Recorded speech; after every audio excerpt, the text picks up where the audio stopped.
The Vermont State Police are looking for a few good men and women.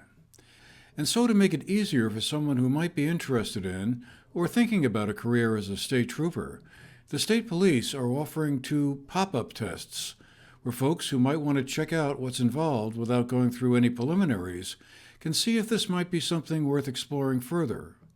No appointment or application form is needed.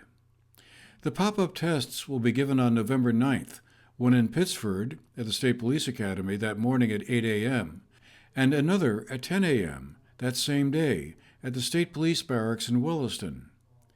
We reached out to the State Police to learn more and spoke with Lieutenant Rob McKenna, their Director of Recruitment and Training. This new effort that you're doing with the pop-up interviews or whatever, I mean, how is that different from what would be the standard operating procedure for this sort of thing?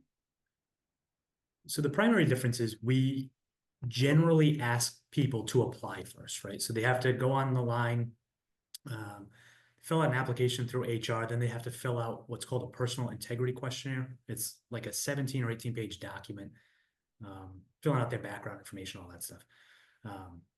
Once we have all that, then we invite them to a testing date. This is reversing some of that order, right? So you can show up for the testing date without having filled out anything else first. If you pass, you can fill out the rest of the stuff. The goal is really like, oftentimes the first step for anything is the hardest, right?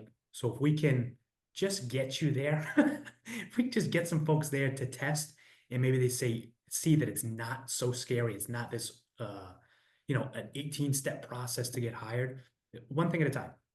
Show up, meet us, take the PT test. It's sort of stress-free because the reality is you haven't put yourself out there too much to say, like, I'm applying with the state police, this is what I'm going to do. It gives a little bit of, hopefully, less anxiety. It eliminates one, I want to say it eliminates, it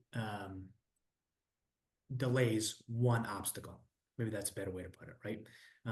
So really what we're trying to do is just get people in the door. Come explore it, see how it is, see if it's maybe a fit for you, and then we can get you through the rest of the stuff that we need to get through. So we haven't necessarily eliminated anything.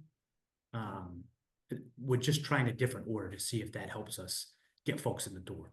We actually have a big, and I know you had something else, but we actually have an issue, and we've had this issue for a number of years. I've only been in this position for about a year and 4 or 5 months, maybe.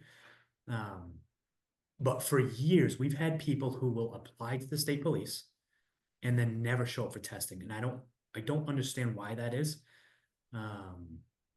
But talking with some constituents around, or not constituents, some colleagues around the country, similar issues. So people will apply to police agencies and then not show up for the initial testing, which I don't understand. I don't know that this solves it. But maybe it's connected somehow. You still have to be 20 years old to apply. That's the minimum age.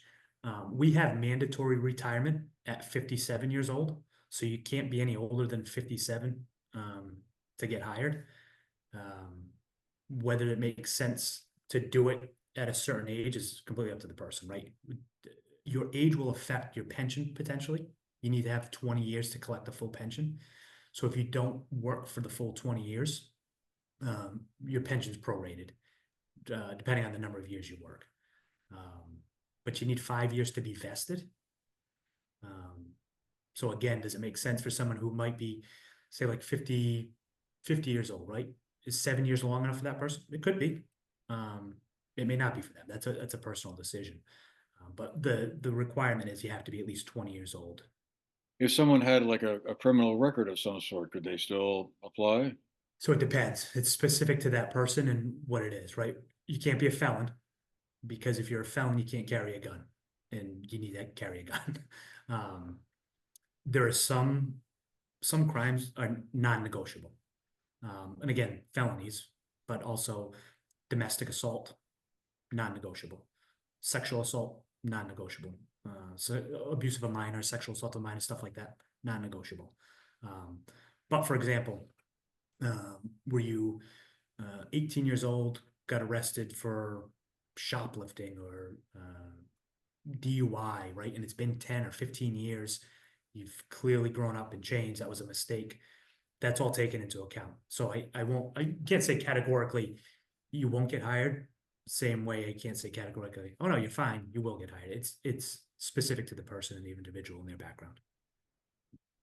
Okay.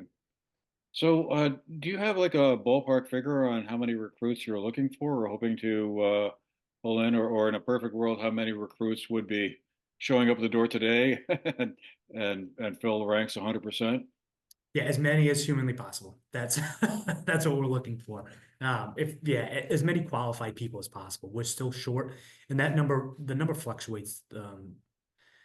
What we have for vacancies on paper versus what we have is a functional vacancy rate. And what I mean by that is like folks that are out on extended leave because maybe they just had a child or they're deployed with the military.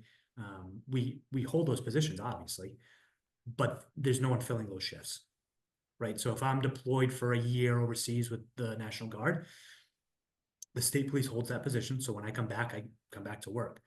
But in my absence, someone else has to fill my shift. So it's on paper doesn't look like a vacancy, but in the reality is we're still filling those shifts. So we need as many people as possible. Right. Is this an unusually large number of people that you'd be considered short of what would be a good level to be at, or is this just sort of part of an ongoing cycle of ups and downs that you've seen over the years? Yeah, I think it's an ongoing cycle. The problem is we're at the low point, right? That's what it feels like. We're in the valley now, trying to work our way back up. We've noticed a steady decline in applications since I want to say 2020, 2021. And when I say a steady decline, it's a significant decline in applications. It's not nearly as many as it was, 20 years ago when I applied, and we were getting, anywhere between 1,000 and 13 to 1,500, something like that. We're now seeing in the past 3 years, approximately 300 applicants a year. So it's almost been like a half-life for applications in the past, I'll say 4 to 5 years. Now, do you think that that's traceable to the fact that the number of younger folks in Vermont is fewer than there used to be, or some I other have reason? no idea. Yeah, that's the problem that we run into, right? Because if you can identify why there's so few applications, then you can probably identify what the solution is. When you don't know why you're not getting the applicants you once did, it's difficult to figure out a solution. So you end up throwing things basically against the wall, trying to figure out what it is that's working. What's reassuring and disappointing all at the same time is that this is happening all over the country, right? So it's not like somebody else has figured it out and we're just way behind. We are actually, when we talk to, again, folks from around the country, we're far ahead in a lot of different things. Recruiting efforts being one of them, but just like in general, the professionalism of the agency, and some of the stuff that we do as an agency. So internally, we think we're very attractive to anybody that wants to be a police officer. Quite frankly, we don't understand why anybody would want to go elsewhere. Understanding location, people want to stay home, may want to patrol in a more rural or urban area. We get all that. But the opportunities that the agency provides is really, really good. And the things that we do to try to recruit folks here, we think is really good as well. A starting salary of $71,000 plus a generous benefits package sounds like not a bad deal for anybody, college degree holder or otherwise. For more information, visit the Vermont State Police's website at vspvermont.gov. For the GNAT-TV News Project, I'm Andrew McKeever.